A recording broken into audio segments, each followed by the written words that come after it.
নমস্কার বন্ধুরা, সবাই কেমন আছো? আশা করছি সবাই ভালো আছো। তো আজকে বানাবো ওই যে তালের ফুলুরি। তো আমি যেভাবে বানাই সেভাবে বানালে 2 দিন অবধি একদম নরম তুলতুলে থাকবে। এই দেখো বন্ধুরা, আমি এই যে একটা তাল নিয়ে নিয়েছি, আর এখন এই যে একটা তালটা ধুয়ে পরিষ্কার করে একটা বাসনে নিয়ে নিয়েছি। এখন এই যে তালটা খোসা ছাড়িয়ে নিব। এই দেখো বন্ধুরা, আমি এই যে তালটা খোসা ছাড়িয়ে নিচ্ছি। বন্ধুরা, ভিডিওটি কেউ স্কিপ করে দেখো না, সম্পূর্ণ ভিডিওটি দেখো। স্কিপ করে দেখলে কিছুই বুঝতে পারবে না আমি এই তালের ফুলুরিতে কী কী দিয়েছি। তো সম্পূর্ণ ভিডিওটি দেখো। সম্পূর্ণ ভিডিওটি দেখার এই একটি ছোট্ট অনুরোধ রইল। তো আমি এই দেখো বন্ধুরা, আমি এই যে তালের খোসাটা ছাড়িয়ে নিচ্ছি। তো আমার এই যে তালের খোসাটা ছাড়ানো হয়ে গেছে। এখন দেখো এই যে একটা তাল থেকে 3টে আঁটি বের হয়েছে। তো আমার এই যে সবগুলো তালের আঁটি থেকেই খোসাটা ছাড়ানো হয়েছে। এখন এই তালটাকে একটু জল দিয়ে চটকে নেব।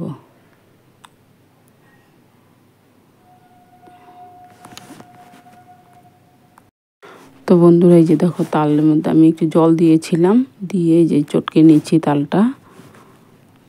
তো তালটা চটকে নিলে রসটা বের হওয়া খুব সহজ হয়, সেজন্য আমি তালটা একটু জল দিয়ে চটকে নিয়েছি। নিয়ে এখন এই যে তালের রসটা বের করে নেব। এরকম করে একটা গ্রেটার নিয়েছি, গ্রেটার দিয়ে ঘষে ঘষে তালের রসটা বের করে নিব। এরকম করলে খুব তাড়াতাড়ি হয়ে যায় রসটা বের।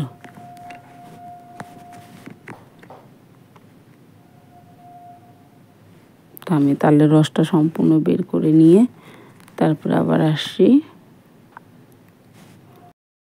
এই দেখো বন্ধুরা, আমি এই যে তালের সম্পূর্ণ রসটা বের করে নিয়েছি। এই দেখো আটিতে একটুকুও নেই।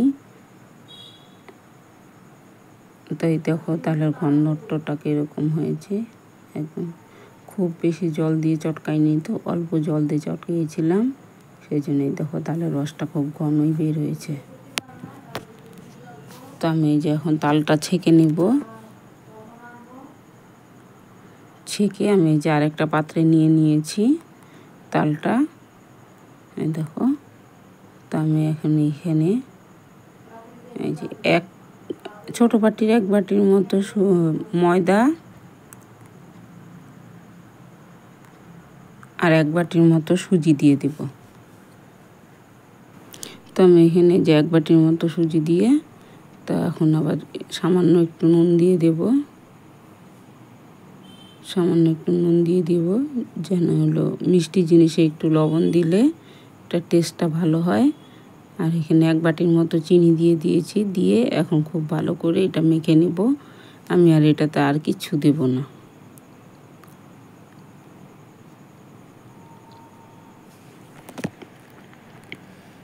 আমি এটা খুব ভালো করে মেখে নিচ্ছি। তো আমার এই যে তালের রসটা একটু সব ঘন হয়েছিল বলে একটু শক্ত হয়ে গেল। তা আমি একটু সামান্য একটু দুধ দিয়ে দিলাম। এই 1/2 কাপের মতো দুধ দিয়ে দিয়েছি। দুধ দিলেও টেস্টটা ভালো হবে, তো সেই জন্য আমি একটু দুধ দিয়ে দিলাম। আর নরমও হবে দুধটা দিলে।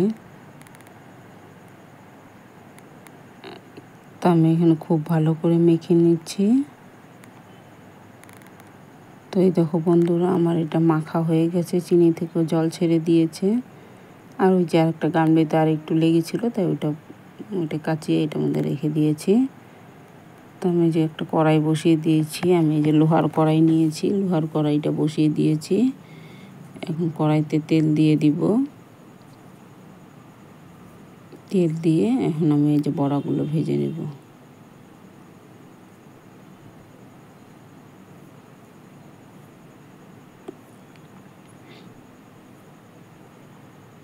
আমি গ্যাসটা লো টু মিডিয়াম করে রেখেছি। তেলটা খুব গরম করে নিয়েছিলাম, তারপরে গ্যাসটা কমিয়ে রেখেছি। রেখে এটা আস্তে আস্তে ভেজে নিব, যাতে হলো ভিতরটা খুব ভালো করে সেদ্ধ হয়। তালের ঘনত্বটা মোটা হলে মানে তালের ঘ্রাণটা খুব ভালো পাওয়া যায়। এই দেখো আমি এই যে লাল করে ভেজে নিয়েছি। তো আমি এই যে আরেকবার ভেজে নিব। যে আরেকবারও দিয়ে দিয়েছি। দিয়ে আমি এগুলো এখন খুব সুন্দর করে ভেজে নেব লাল লাল করে। তা আমি সবগুলো বানানো দেখালাম না, এই যে আমি এইটুকুই বানানো দেখালাম তোমাদেরকে। বন্ধুরা, ভিডিওটি যদি ভালো লাগে তাহলে অবশ্যই একটি লাইক করো আর কমেন্ট করে জানিও কেমন হয়েছে। তো আবারও ফিরে আসছে আরেকটি রেসিপি নিয়ে। সবাই ভালো থেকো, সুস্থ থেকো।